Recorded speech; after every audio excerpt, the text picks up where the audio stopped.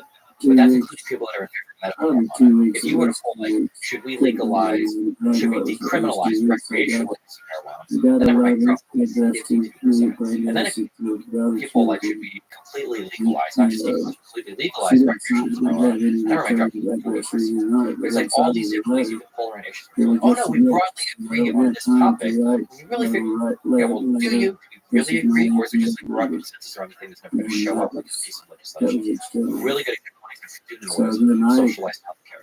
I think if you poll, there was a time a few years ago where if you poll America, do you think every American citizen should have access to like free healthcare? I think that answer that poll is 74% yes. But when you ask, should the government be the sole provider of healthcare, it dropped to 26%, dropped 50 points. And you can see it was both asking questions about single payer, the way that it was asked was so different. That even if you all, it looks like there's consensus, there's not nearly as much consensus as people think around something like this. Yeah, go, you're right. That polls, the way you ask the polls really matters. When you ask the government be in charge of the thing, that also biases the answer, right? That, like, because there's such a negative experience government creating a .gov site that runs the thing. Sometimes. I think if you dig in and you have a 1 hour conversation with each individual, I think you will understand that yes, there is support for socialized medicine. Like, it's not the argument that's being made though. What do you mean? Like, if you just ask a conservative, like, what do I say there? They're just like, no. You might be able to build an argument for it, but you're gonna have to make the case for it. I thought we were talking about the feeling inside your mind are. Does the government represent that? Oh, so it's not like some shallow surface layer public opinion. Does the government effectively represent what people want, not a shallow summary, but deeply what they want. I'm not actually debating about healthcare. Well, let's do an easier one. Maybe you'll say it's harder. War. War is a really good example. The government was very responsive, I think, to the people. You think so? Oh, Iraq, Afghanistan. The government didn't manipulate public opinion. There's an argument being made that they did in terms of like WMD and everything, but after 9/11, were you in the United States after 9/11? After 9/11, I legitimately the next day after what were you? Evidence. Oh, sure. My father. Very defensive right now. It's very strange. No, We're gonna look into it. yeah, but I think after 9/11, we could have gone to war. We would have just been ready because all of America was, oh my god, and they Iraq and the reasons for WMD was kind of dumb, but I don't think we needed WMD to go to Iraq.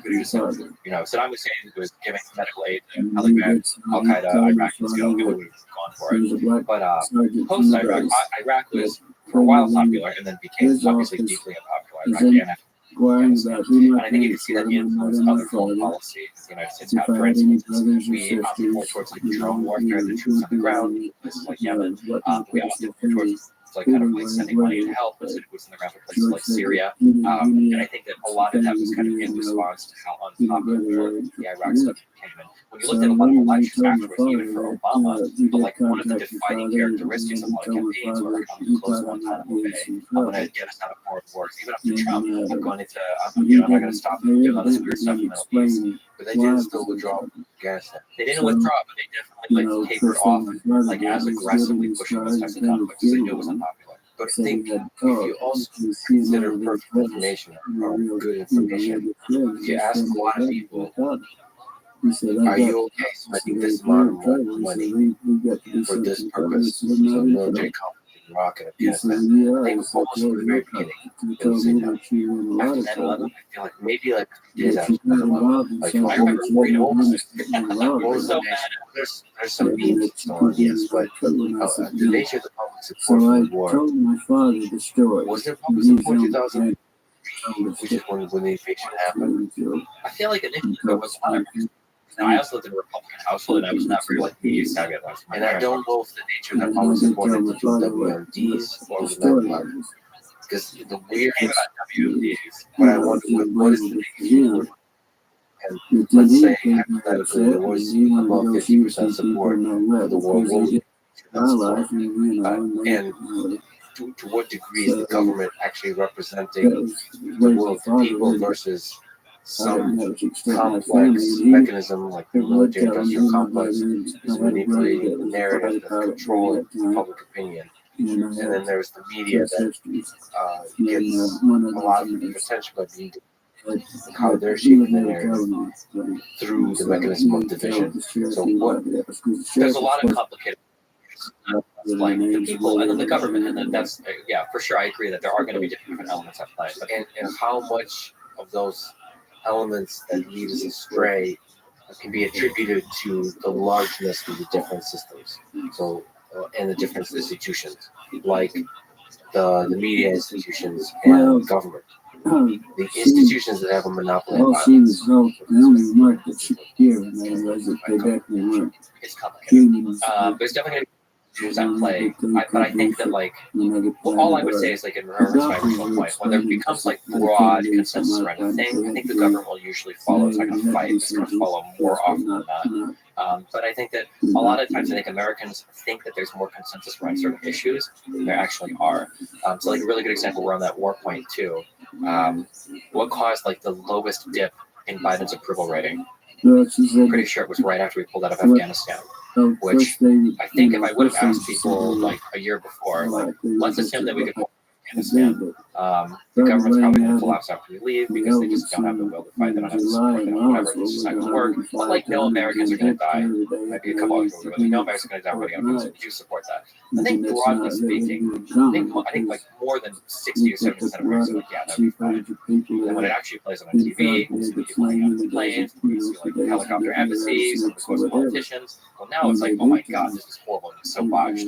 And so like it could have gone so much better. Could it have gone better? Maybe, maybe not. But I mean, it seems like you can have consensus around a certain opinion, but the way that things play out and the way that people actually feel, it's actually way, way, way more complicated. And there's not usually this broad consensus opinion. Or, yeah, I'd like to believe that. I mean, you just to lay my cards up on the table. Oh, and it was I have I thought it was faith interesting also in that the she said power their of effective skulls, government. the doctor said their skulls just bone structure was I have like that as it was a in lot the of actual concern bone. about what happens It was as probably institutions real grow cartilage both sides, for sure. that looked And I just more have or a less lot of like the worry about the newborn baby. The natural skull was very probably corrupting you could influence match on on the the skull and it individuals would, and on the system as a whole. Like the boys so club nature of it. I the don't know, there must bone be a better structure, term. it But was basically, bones not like our bones. they agreed to the game and they played the game, and there's a generational aspect, momentum to the game, and they more and more stop being responsive to the people that they represent. I just feel like there is that mechanism. And I think the nice thing, democracy, elections are resistance to that natural mechanism. Also, the balances of power is a resistance to that mechanism. In some ways, the media that reveals the bullshit of politicians is also a resistance to that mechanism. It's hard to be full of shit as a politician because people try to catch you on it. So there's a honesty method there. It keeps you honest to some degree, but it still feels like the skin would look like they could almost see to it, but almost transparent. it still feels like politicians are gonna politician. Yeah, they definitely play their games. That is true.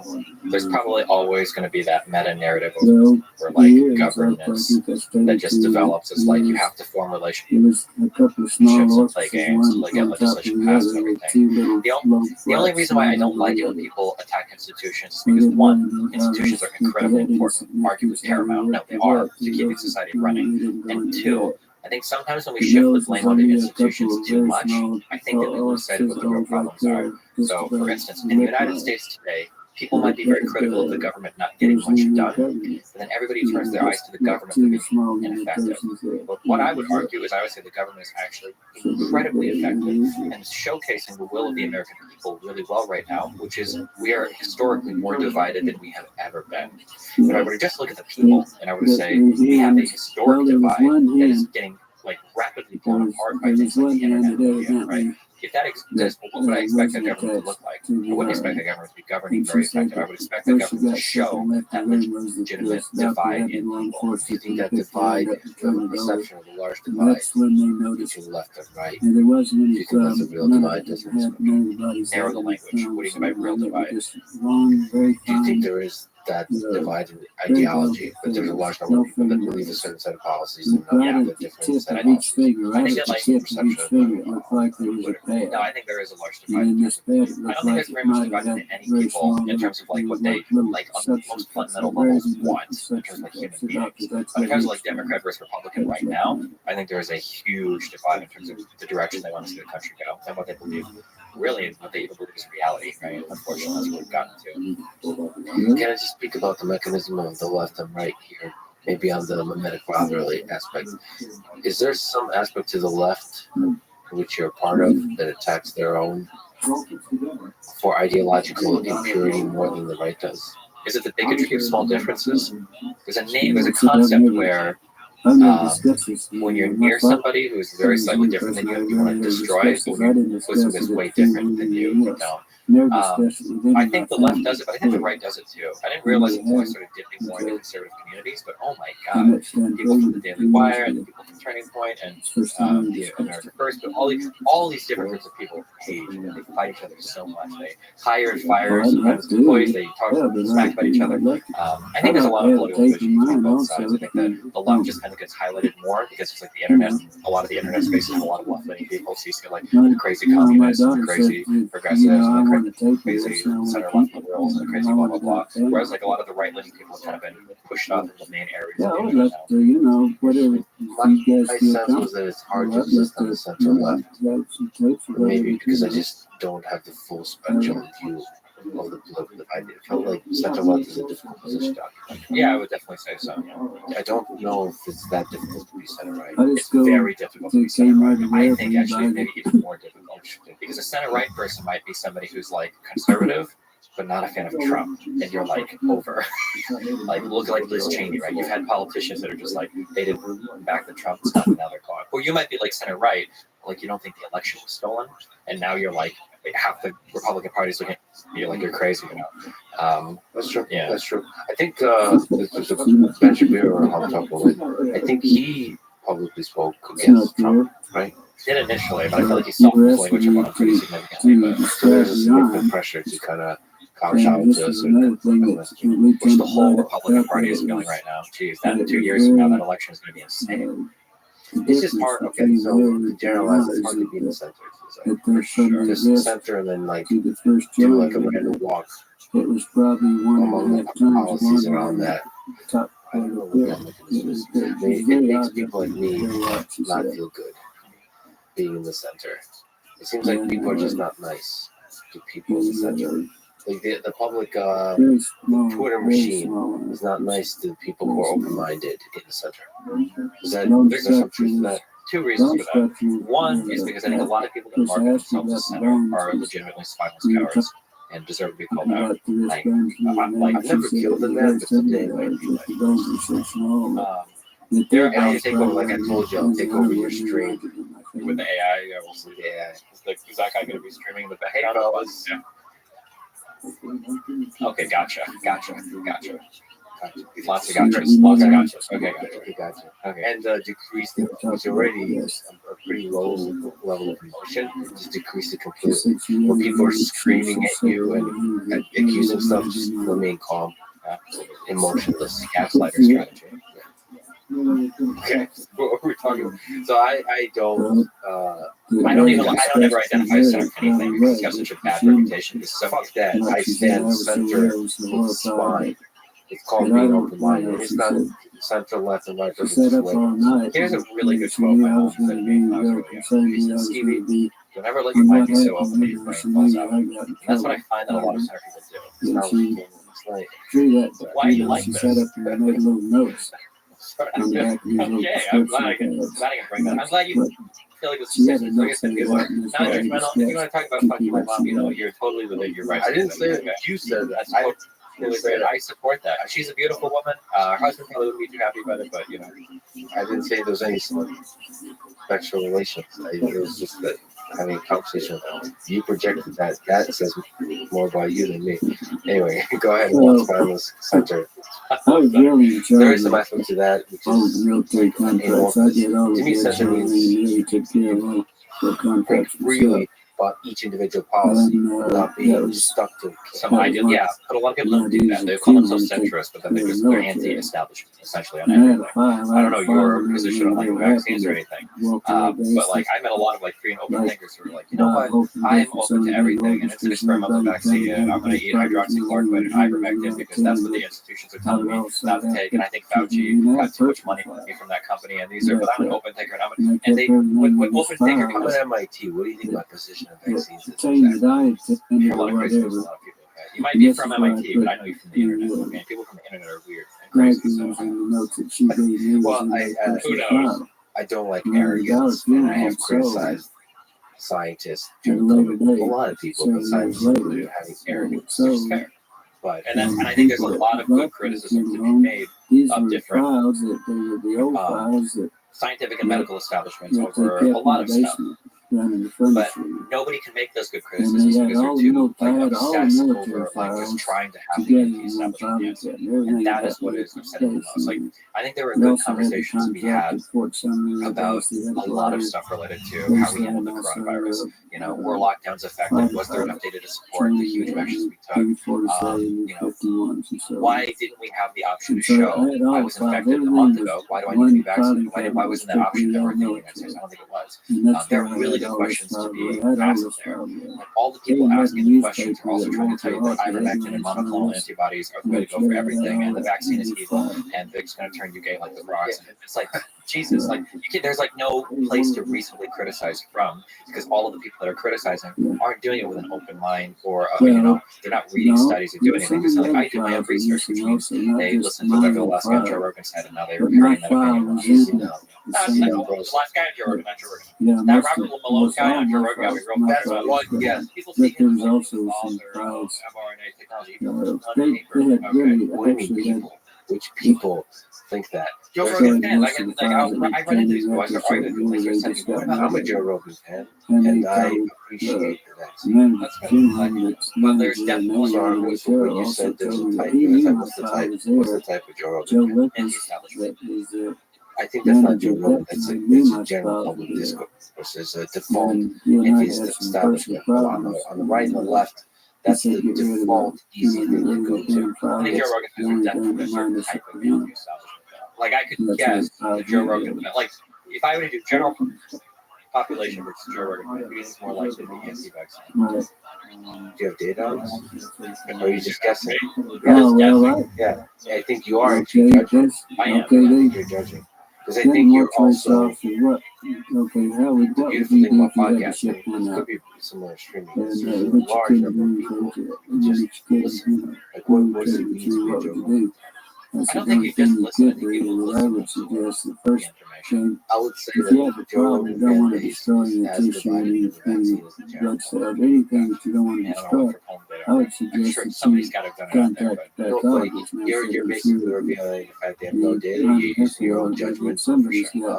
based on how he's had conversations about how his experience with the coronavirus, and then based on the guests that have come on that have talked and echoed a lot of like anti-vax talking points that have been completely unchallenged, and then based on statements he's made about like myocarditis and vaccine and everything as well. So it's the level of challenge or not that he's doing. Well, yeah, and then what his true positions are, and the types of guests he typically chooses to bring on to talk about the vaccines. Okay, but that represents somehow a deep anti-establishment feeling versus just a vaccine. I mean, I've seen the vaccine and other things being a thing that broke people. All the coronavirus, that whole 1 or 2 years broke a lot of people. There's a lot of emotion, and emotion quickly solidified into an opinion that almost had nothing to do with like thinking through and updating your knowledge and so on. You just made up your mind. Yeah, but I think a lot of it comes from that anti-establishment place. Like what the vaccine represents the ultimate of establishment. It was a huge private company backed by a huge public government, and there's Fauci, and there's Biden, and there's Pfizer, and all these countries locking us up in our homes, telling us to do things. Like the vaccine was like the ultimate, like submission tool to like show you that the government owns you. Not only do you have to get injected once, it's a series, and you got to get boosters, and it's like trying to keep you under their thumb, and it's the control. I feel like that vaccine became like the ultimate rallying cry for like you support. I mean, you sell out that is going to believe whatever the government tells the sheep to take, or you're going to be like the guy that stands against the crowd and gets fired from his job, pulls kids from school because they're not going to let the evil Fauci medicine, And the funny thing is, the crowd stands against the institutions not larger than the crowd. I said, well, like you one know, sheep first standing thing you there. better do, yeah, you everyone better feels that way get sometimes. all your check out. I don't know whether Okay. you have What's the but I know you probably got to chop that out. like? Something similar to those words. First of all, do you think that And I there's said, ways that's in what I which did. You better, WHO, CDC steps, failed? and then And do you think there's criticism of Pfizer and the big pharma companies that's deserving? Yeah, with pharma companies, I'm not sure. For CDC and WHO, so here's the criticism that I have of all of academia, and I feel it struggles for every day. I don't think it's enough to be a researcher or to be correct about issues. Academia needs to increase its ability to communicate. It is just an unbelievable, unmitigated failure that academics are unwilling to wade into the complicated topics that exist today because other people are, First you call me spineless, and then you call me a bad communicator. But no, look, you're here, you're doing it, so you get props. But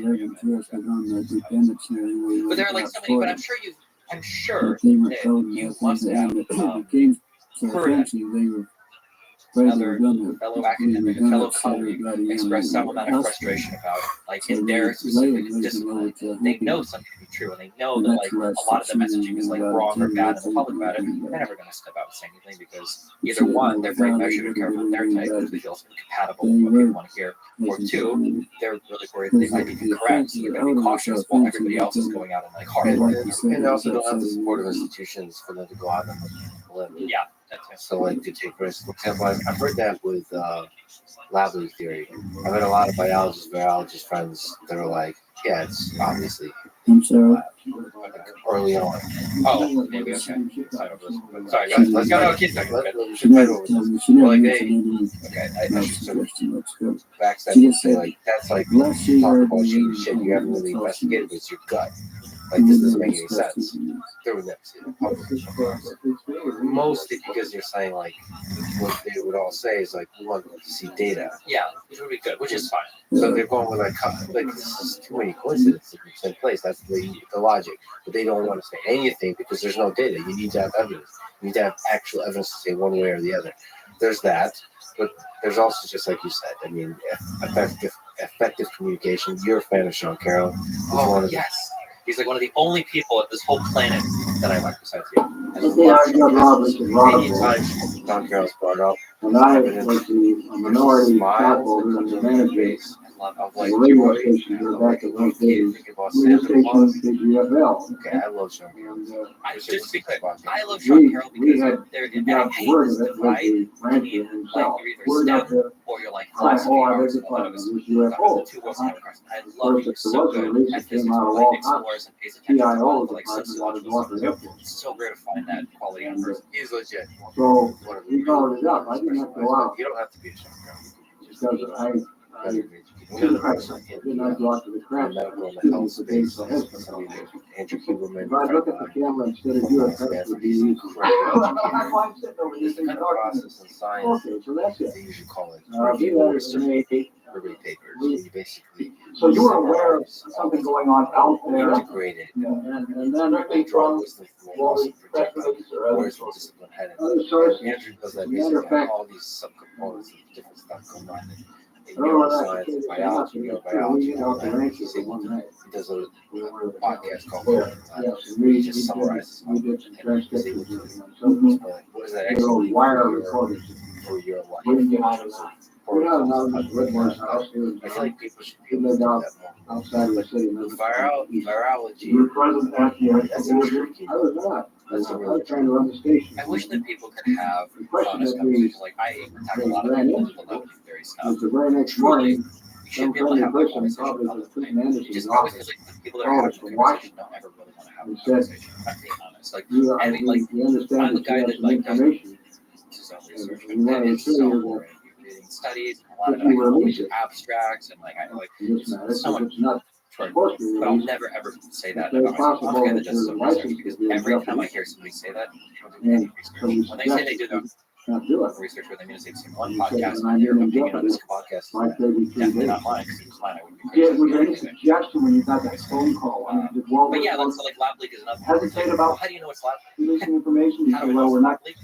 Because Fauci lies. Well, we're not- Hunter Biden lab evidence. So, you get that call? It's really interesting research that shows us a really strong study that You shows got that me there's put like more within a our high work. degree of certainty that it came from the web. I had different office hours. Very, very high degree of certainty. Mhm. And there was an article It was a great- that's like Senate That time concludes working that virus actually It came came in about 6 from o'clock at the night. Wuhan virology lab or whatever. Radio. And that whole article, if you actually Time read it, since I've been there since 6 never o'clock. says that in the article. I don't know why they did it. So you got the phone call from Washington. But yeah, Yes. it's a tech cop. And they told I think we should have. you that your license was in jeopody. Yeah.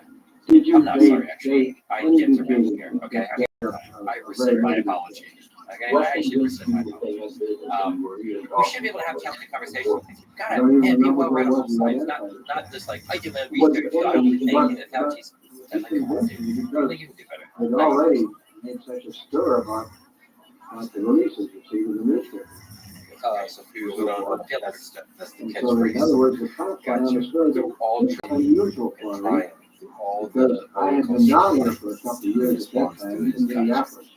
And it it's seems like what should we air jump to that? crashes at Martin Air Force Base, or problems of that political sort. discourse, So it's not unusual for us to talk to people you are and in they'd a say, lot of okay, debates. we've got a release date on You're this, just and not before, and not before this time. Of course, we always fought it because we Very always try to take care of the That's like your afternoon opinion, newspaper. man.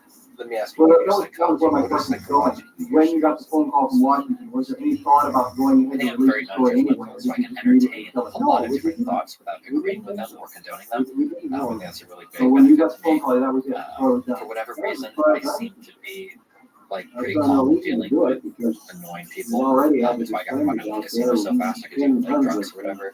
Like talking just didn't about affect me that much. these weather 4% balloons and so forth.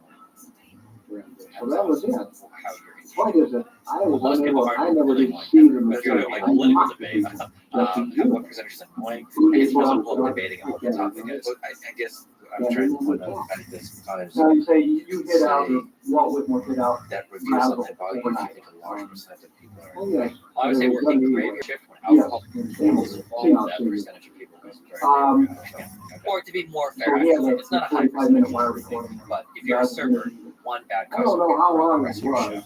So you only need like one or two people acting in the manner to just like These are guys all and before you're your able time. to If at you least recorded these 15 days, minutes, you took it back to the studio, allow and that took one 15 customer to minutes throw you off. rewind. Yeah, very much like a notice, especially after it happens. There's something You know about what like happens that 6-year-olds while or recording whatever, was it's the like race, if they get mad, they're never gonna at get that mad. particular time, Like that's my mentality. Like a 6-year-old, like I might be mad about something, but I'll get over it in like 30 minutes or an hour. Like, you know. and because there were people I'm pretty who good about not caring through it. It's very rare that I'll like hold a well grudge thought against of people anybody who or like were be pretty well angry convinced and about something or myself like was one of them, disaffected by and I something knew all for the those long people term. that That also were never watching happens because to me. we had remotes out there and we did lots of broadcasts out I there. still have a problem with So- projecting.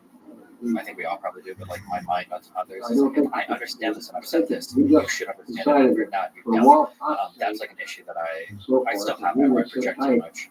Well, accept whatever it was, even though I in never our innermost mind, grudgy person we ever. had It's real kind of a meme on my computer because anybody can always like come back as long as they're acting had different. they ever created a story like this? As long as they're acting. See, Have they ever created one? the reason why I say that is because so for instance, nobody likes it, but I start saying apologies. Not I in this don't ever want particular your way, apology. I because this don't was a care highly about ever. unique They don't mean anything to me. experience. If you did something bad, as long as you And I like say we fix were the used behavior, to maybe it you're not doing because anything. They were generally chill. There's been a lot of people that have been involved in weird stuff with me, but then like they go off to do the thing and they come back and say, okay, cool. As long as you don't But do yeah, anything. they embargoed. Yes, precisely. But this was a Sorry, total it's that way. plan. Well, I think so. It certainly was as far as we were concerned. You There said was no time limit. negative stuff. Did it say everything? Yeah, this is my podcast, so get you force you to say See, I positive. just What got do you done love? here, 46. Go back to grilling me on the artwork stuff. Were you gonna make me compliment a song? So This is I gonna be a have no hard issue with that conversation. sort of thing. All right. It was lots of it when we were in the middle We're of gonna that. get you to feel Because emotion. if there was So a he's problem, for people who don't know, we he's would another hide author. and we were out there with our I think you had, lights and all that as sort the kids call it, a bridge burning We over Bernie held each Sanders. other. I don't know what research is for what it is, but what do you respect about the People ask me because they've been a He puts in a discussion, lot of work. particularly after. He was like throwing his stream from 2,000 years to 15,000. He was streaming like, it was like 12 hours a day, like Last every week, single the day. guy who hasn't been interested So at that all, was everyone did a lot of work. all of a sudden he's He a does seem fan to be and pretty I good send at him the book networking for and like more. socializing and making So forth, correct friends and when I got connections. home, we were on the weekend. What about him? But the point is I that know you so don't far as think I was, on that regard. Really, I feel that's something. people say, Oh, do you think it was true? And I I said, honestly want to. I don't know. Because, okay. But I'll tell you this, I have zero it's hard for me to believe that in Well, this there's not going to be almost exceptionally anything. small I will say, area, I admire the fact that if we're the only people with any intelligence. actual capability or ability to So know there are- manages to wind up with some of another the thing correct that- answers. This is that- says, good job like for a him on friend. that. He's got a lot of There are correct a lot of opinions, he has hours. no idea why. So I think that's undeserved. I think it's too harsh. Okay. The reason I bring that up is I don't know how many hours a deep grudge in That's there. happened. So you're when the father he said he saw something off the left grandfather wing. of the This is a guy who political makes a debate. statement. If you are disbeliever or an unbeliever, So you say, why don't grudge why you did it? that split in half, not enough credit given. So he puts his own business in business. I just think he's somebody that So has W. Whitmore had left rattled many over ideology as the supporter. Right? you only one that's He like exemplifies everything that I absolutely hate, which is shallow engagement, heavily ideologically driven. hiding things for Halloween, and we didn't want to make much Yeah, disturbance. that's what we're talking about. Or Free make thinker, way out of these. that word. Yeah, so the way, let me qualify Issue by issue. Let me qualify Well, what I that's mean. about it. I spent a lot of time, unfortunately, delving into philosophy. I spent a lot of time What thinking went about more like, overnight? what are my ethical Did the positions, how do military I come to feel pick him about up, or did myself, Whitmore take him people to around take me, him to? and how that relates to the world around me. Would And it be then fair to say that all of these Whitmore positions, I think you might surrendered have to the used the phrase military, first or I principles got earlier. this From these kind of like first principles, out of that is where all of my political So you don't positions are. surrender it, yes, unless Like, your full stop. name is this guy If you over ask me a there. question, what do you feel about like right to retire, or how do you feel about social health care? Like I we think can so. walk through, well, this is how I feel about it. This is what I think from the government. This is where the Hiding government is power. from This is the ethically military how or from your conspiracy rival. supposed to function. He This is morally how we had a relate good to each story. other. Personally, this is how So, like I'll be able to do Whitmore was everything. more worried about protecting his stories than the It's not military like finding telling what you, radical like, was. if I were to ask Hassan, We had no reason. what do you feel about this political He topic? He's going to tell me what He progressive wanted to politics keep are some supposed to say. documents. I don't know what you think so. I So don't it know. happened that it was all for nothing because Why is we didn't use it. just because Yeah, his views okay, so, coincide that next morning, Whitmore decided he wanted to go out and crash viewpoints something. of progressive? Because No, I mean, you why decided. does that mean he's not thinking? Okay. Because his engagement with every subject is incredibly You know, shallow, crash signer. 100% Yeah, I predictable. think. Like I could write like could get in close to the I could night. probably I program thought a we script could to do like it. give you every single potential answer you could So have you to any single follow the question. back roads out toward Corona. Okay, it could be the What case that happened his when they brain got out perfectly towards aligns with the every single Well, question. I don't know if you know this. When Because I was back road. I think Well, you're just it taking had the whole very thing. select- You use the word target. very Because select that might be a big slice one. that I didn't pay represents that much the perfect attention. alignment. I wasn't right. Person's We had struggling another with guy. ideas, thinking through ideas, I and was then more giving interested him in just getting out there and like a lot disappointed of people, because like I give the reason we you didn't get a pass. close. Just the fact You that say another guy, say you a want lot to of know who that questions was? for drama. We had about 6 I people. don't say things for drama. So you went Maybe out dramatic, to but the area, you were stopped by the, You've evolved. sure. Fish evolves. How do they do that? You've evolved the mechanism of which creates consciousness. Military. You could say it's not intention, but it Oh, happens. really? okay, sure. The students kind of learn. How were they, so they in a Jeep, were they I'm in a sure car? Hassan does the same Yeah, kind of I stuff. can imagine. And so, like, They I think bruise it that in. there's still a thinking being that's contending with And you like, approach the fellow come I out think so. on the road and wave you down. There are other political figures that I As a matter of really fact, don't the like. reason I'm That I so wouldn't vague, say I the don't same mean thing to as. be Like I don't know if you have Bosch written in It's there. because of that. Like okay, that's the person. Like, he also split out of my community group or something, and now he hates me and he's an anti-fan community now. And I see a lot of things. I think Bosch legitimately thinks through a lot of his positions. I admire or did admire that he has like his own like positions. He would take someone's country and go less than him. He's got some positions that don't fit his ideology kind of at all. Like he's his own independent thinker. Rhetorically, he's very effective. He was willing to sit down and do research for like his debates and everything. He would spend a lot of time practicing like his rhetorical effectiveness and navigating conversations. He intentionally and purposefully built like a community that exemplified his values. Yeah, I don't think a lot of people don't. We are completely split in hate now. But like I have a lot of First of all, why do they hate? okay, I don't hate him, but he hates me because we had a couple of things that I debates. still remember specifically. One had to do with whether or not you should live your values. And can you give me the story that's charitable interpretation? Lucky strike Always that. charitable. You don't.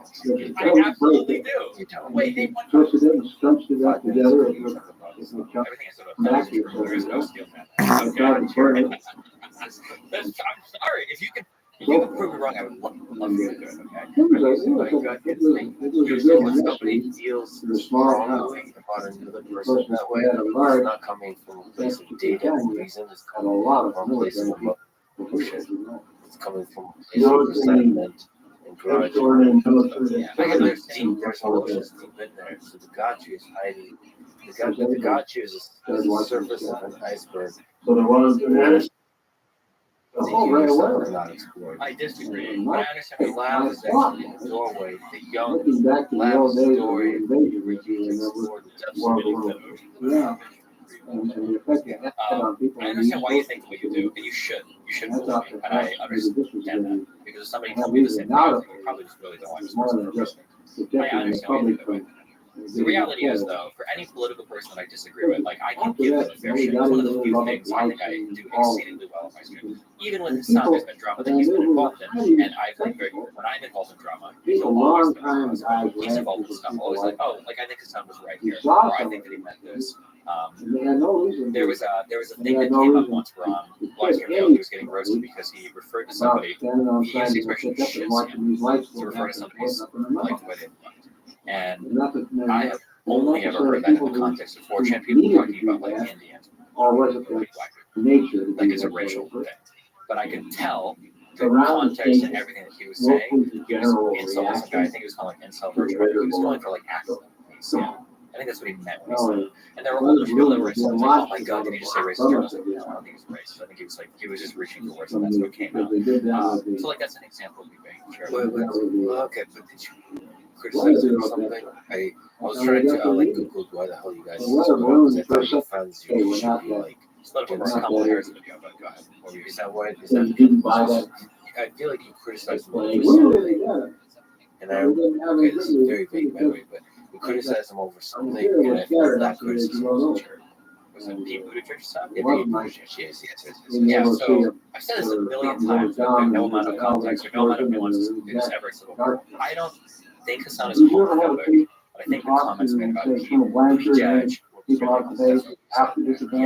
there were a lot of people making a lot of comments that made me really uncomfortable about Pete Buttigieg. It was insane, spurred by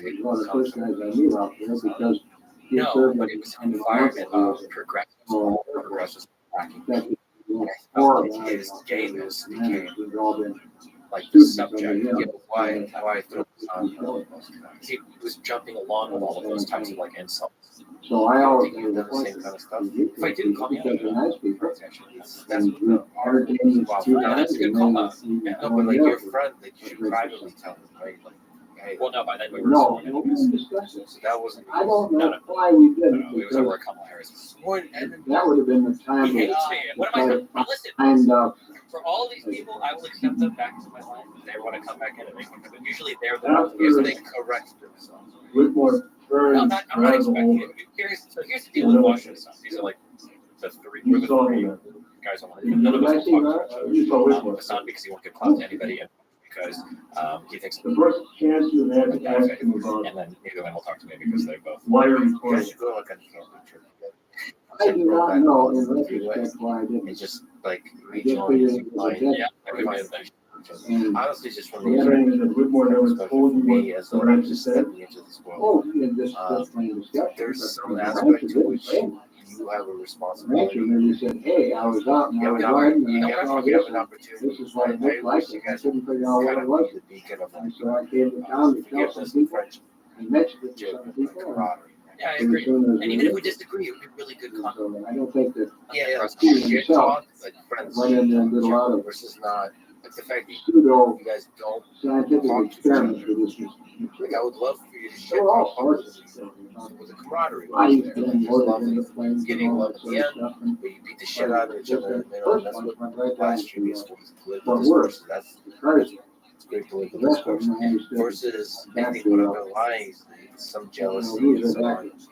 3 days. This You know, this many followers. you say, how did you have aircraft? Everybody has benefit to your audience. The I'm presumption. sure you have flaws. And I'm You just, know any bizarre stories that aliens running loose and rival at the time? your and all only like flaw that? is you're too modest. Yeah. This is why you Probably. because I You're would probably love it too honestly. scared to Just go let to me just put that idea out there for you guys. After all, that was all free BT, and we Yeah, didn't it's know how out there, of things course, would it's everybody spoke up. talks. Me, Bosch, and Hassan. It's crazy that like the three largest like political debate left-leaning So people basically, online like can't do any all type of you really content or know is a collaboration. little bit of what Whitmore told you about the Oh, ranch it's so finding the stupid. debris, Yeah. coming in What was town, the reason you guys put and then that, tempting yourself to go out to. So Hassan's entry And receiving a into phone kind of call. like Now, the you Twitch sure it was Tony political debate Anderson's office and not was all? in 2018. I think he did a debate with Charlie Kirk. Could have been And then. he reached out to me to kind of like review that debate, to like go on, to go over it on stream. And he came on, we went over it, and then we kind of friendship developed. We went in life. I think when I came to LA, I think I said it was couch. We were just talking, we were like kind of friends. And as time went on, he was a little bit more. He was farther left than me. To make sure you weren't So, putting I out was bad a information social or bad media guy. information. But back in those days, like 2018, people said they were a social democrat. They really meant socialist. They didn't want to say it. He was farther left than me, and we had a lot of deep divides in our approach to politics. Whereas like, I was very much like a first principles, this is my whole political position, and he was very much kind of like, hey, this is like the political ideology I'm involved in, and this is kind of like the field where I'm in. So there were a couple of instances where these divides were real. One was when it was either him or the young Brooks. I think it was him. There was a shooting in a neighborhood where a very young black child was killed by a white shooter. And they did a video about like hate crimes and how hate crimes have a rise in races and white people are evil. Not that, but like white people are committing hate crimes against white people. And I remember saying to him, was like, hey, we don't have all the data yet for this. It feels really bad to make videos about this beforehand because this is the same kind of shit that happens in airports. You know, is there a thing going on? Is it a brown person? Are they Muslim? Is this something serious? You see this played out so many times in recent history. Probably not a good idea to jump to conclusions. And he's like, well, no, you don't understand. Like, it's not that big a deal, whatever. And obviously, as the story goes, Taylor's all this time, data comes out, it was just an errant shot. There was like gang violence, shot goes out, car. It wasn't like a hate crime car. But yeah, we basically, we bought up against a few kind of political disagreements like this. And an annoying thing is happening in my community where Hassan is like the serious political figure because he's from the Young Turks, and I'm just kind of like, I do politics, but I also game. And anytime I criticize Hassan, people are like, Destiny, you need to be more respectful. He does this full time. You're going to bring criticism. You need to be like really well read and researched because he's got a, you know, which I thought was ridiculous. So by the way, people don't know, we worked at the Young Turks, which is like the largest left-leaning YouTube channel for our area. at the time, yeah. So finally, he did a video on, skip ahead to some more minor disagreements. He does a video on Kamala Harris. It's like Kamala Harris. And it's like 7 or 8 horrible things about Kamala Harris. And I'm like, oh, okay. I know at least 1 or 2 of these things are not fully accurate. So I'm going to do all the research, have all the sources. We're going to have a long conversation about it. So that now when I provide criticism to him, it's not going to be like this horrible, like, just me saying something flippantly or whatever. It's going to be like, so I was on a plane ride, JFK to Orlando, whatever, flying to Sweden because of my wife. And on the plane, I review all of the video, all the data, do all the research, and I write everything. It's like, okay. I get to my wife's dad's house, and I'm at the table. We're having a conversation. Hey, we should talk about the Kamala Harris stuff. He's like, okay, well, let's do it. And we go over it, and I'll leave to the audience to watch the video. Enough people says it's a pretty condescending. I was pretty reasonable, pretty measured, pretty calm the whole time. And I think he started to get increasingly irritated that I was levying like more and more serious criticisms at like the probably because he felt a little bit intimidated, I think, by my willingness to like dive into political stuff. There've been a couple of awkward blowups where like there's like a show called Rush where sometimes politics would come up, Hassan would kind of try to explain something, and there was another person one time on the show that made the joke. It's like, instead of Hassan taking 10 minutes to explain this to Destiny, just coming out and explain it in 30 seconds, he like exploded. It was so so yeah, I think that when I made that kind of call out or critique of the Kamala Harris stuff, he's probably feeling like increasingly irritated, threatened, agitated, and that's kind of what began the huge split. I don't think so in that conversation, especially given that like at that point, because this is still 2018 or 20, this might be 2019, I'm still known at that point as being very aggressive towards conservatives or all sides.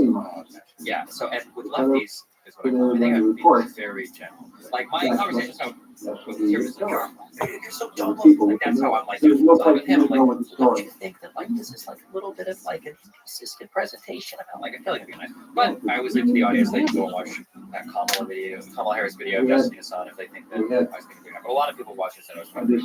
Well, let me say, as a new fan of this space, I hope you guys make up. You guys fight it out in the space of discourse and ideas. And also with the empathy, understanding what the strength of the other person is, what their buttons are, and there's like unspoken rule that you don't press the button.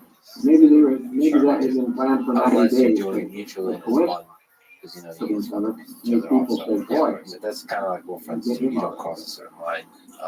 But then other than that, you fight it out. Okay, let's step back.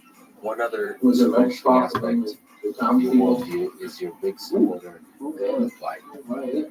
Can you explain You love Biden. Most exciting thing that happens is Sean Carroll just making he sold the prize bull at the 4-H station.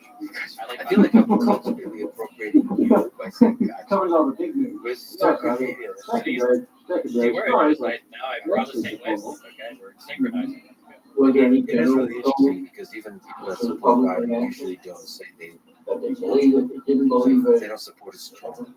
I wouldn't have any idea Philosophically, because the reason why I like Biden is because he's Really really not poll or committed anything to this like that. bringing the left and right I would together, which suggest is something he's so there were desperate some people who said, at his Boy. statements over and over again of like, I'm not the Democrat president or the Republican president, I'm the president of the United States. His desire to bring Republicans together to work on things like the infrastructure bill, that's so incredibly needed, and I have a huge amount of respect and admiration for him for trying to push through on that message. I'm You obviously think gone that to it's the unfortunate pro that he there made was. that comment about MAGA? MAGA Republicans. Yeah, I mean, the comment was MAGA Republicans are Small, not good people coming There, more I logic watched the full video, and to repeat he's myself. right. There is this toxic aspect, and it's hard to call out because You think they're always. of this little dot.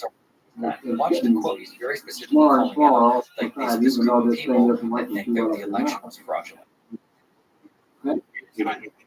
For us to consider the fact that we are the only people with the intelligence. I remember watching our family. You said it, yeah. Probably like YouTube, MAGA Republicans, Biden. But like, it feels like it's pretty clear he's talking about the people that are like election denying. I don't know. All I know is, I think that to keep repeating myself, which I don't need to do.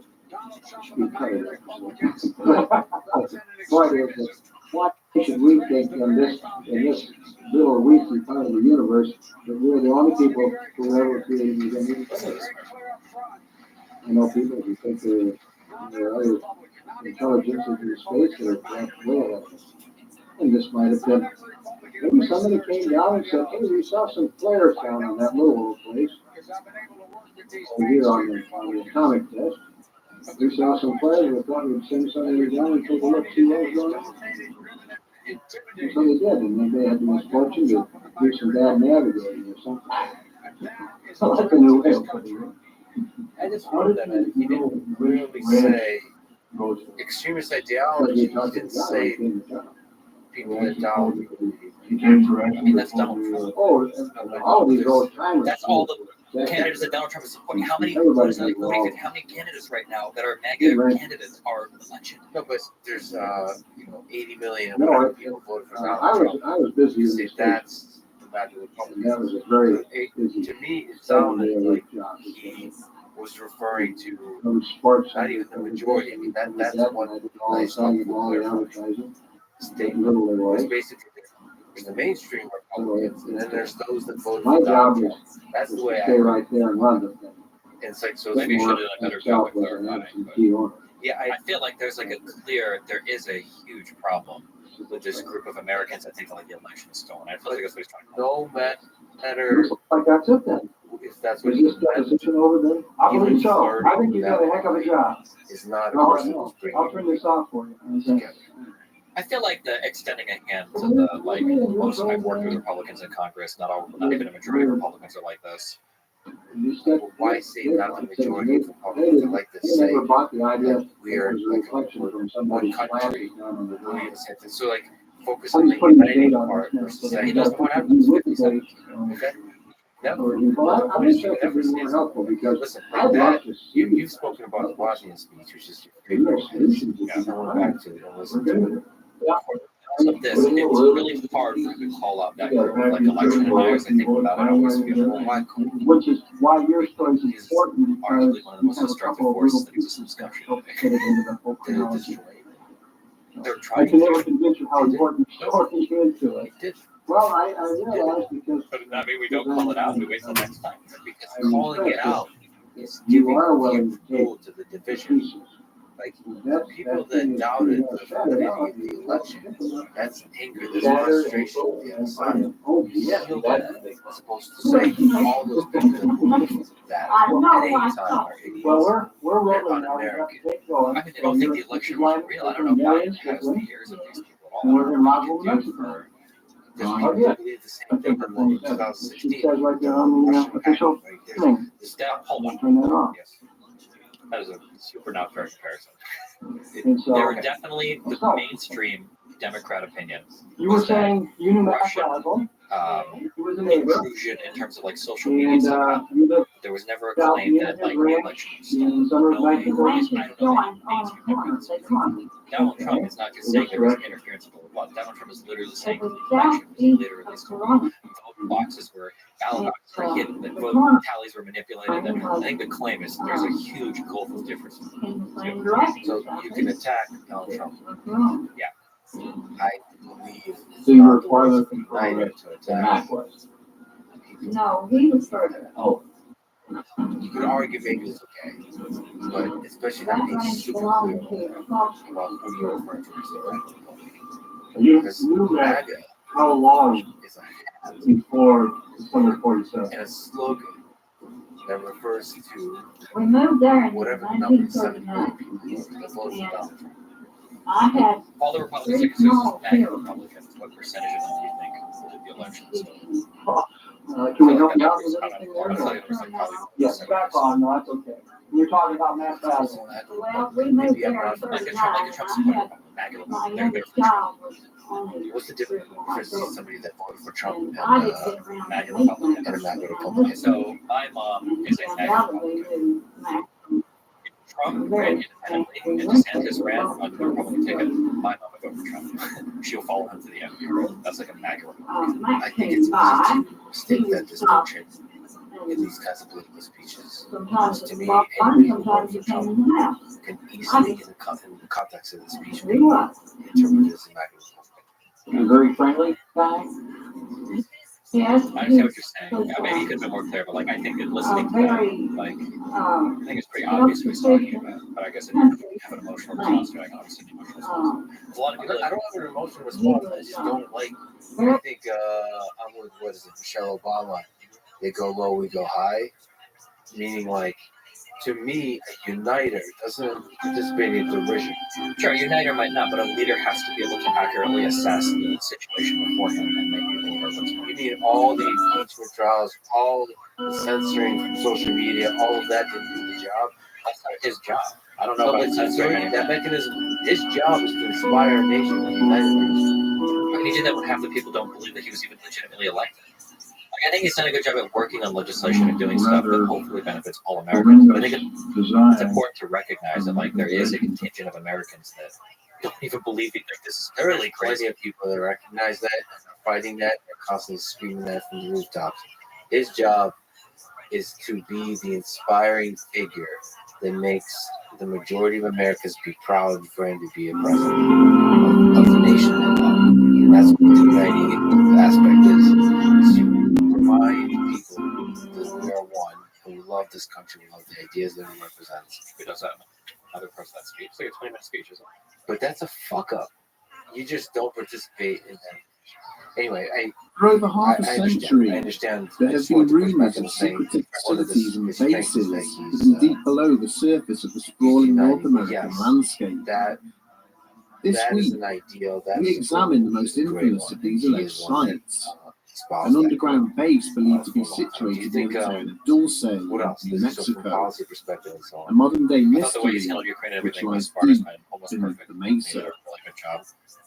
And at the political maneuvering and bringing other countries into the fold and establishing clearly like what our mission was in relation to Ukraine, but he did a good job there. I admire him for pulling out of Afghanistan. It was a little bit rough on the edges. Like we got out, we're gone. No American lost.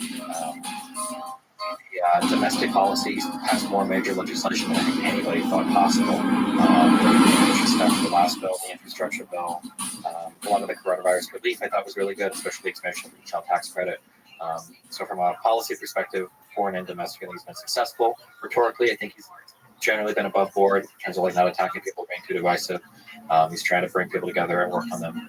What do you think about the sort of popular in the media criticism of his mental decline? Do you think he's experiencing? No, he's Bringing his patrol car to a What do you think? halt, I mean, Gabriel Valdez stared maybe a little, out through the driver's side but window at the he's doing a dark good job, mass though. lying not far from the side of the road, and then cursed under his breath. From a speech perspective, maybe not the For greatest. the briefest of He's moments, definitely like 80. he tried to convince himself that the most sensible course of action would be to simply drive on away from this place, to ignore what he had seen.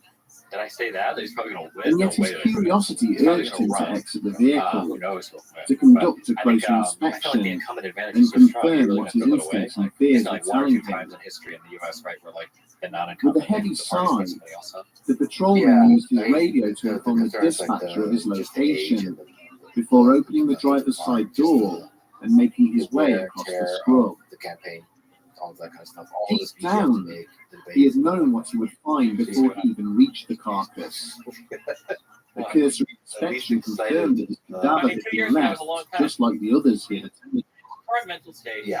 A series of diamond-shaped indentations had been carved into various points of the hide, with several layers of skin having apparently been removed in an expert fashion. The creature's eyes, nose, no sign of any wider animal predation having.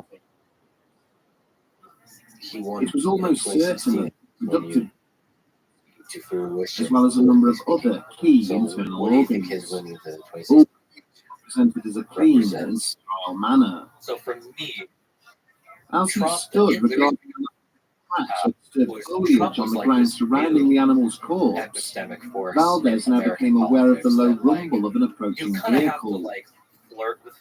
Looking up from the grisly scene to the 5-ton truck painted in orange camouflage, heading along the highway towards him.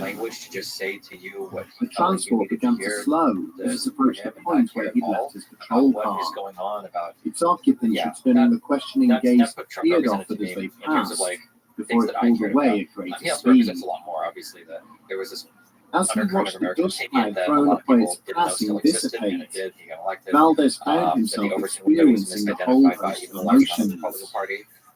Confusion, a small degree of fear, but most of all, he felt anger, directed towards those he blamed for the death of this creature, for the deaths of all the slain animals he had found in recent months, and the wider falsehood that their slaughter had been used to perpetuate a lie fabricated for one purpose and one purpose only, to keep local residents away from the neighboring mesa, to fear that something resided there which neither he nor any other earthly power could hope to protect them from.